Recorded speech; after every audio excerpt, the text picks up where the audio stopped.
сәлеметсіңдер ме, балалар? Бүгінгі сабақтың тақырыбы ас мәзірі. Жаңа сөздер. Новые слова. Ас мәзірі – меню. Ас болсын. Приятного аппетита. Тапсырма.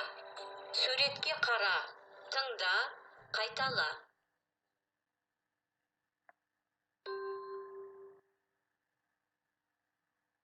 Сорпа, ботқа, ет, бауырсақ, салат, су, шырын, сүт.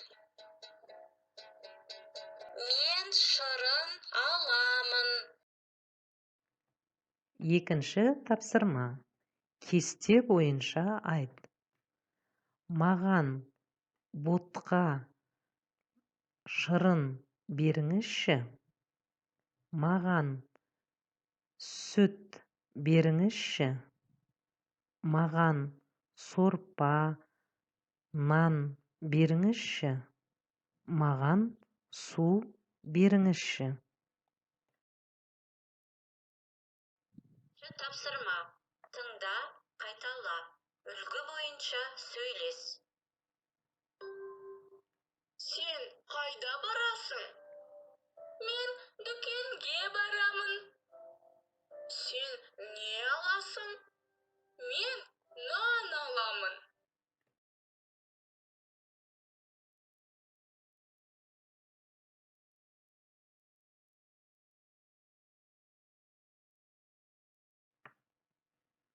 Төртінші тапсырма.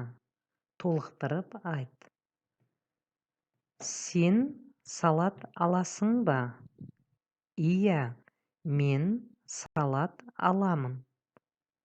Сен шай аласың ба? Жоқ, мен шай алмаймын. Сен шырын аласың ба? Иә, мен шырын аламын. Сен ботқа аласың ба? Жоқ, мен ботқа алмаймын. Ас болсын.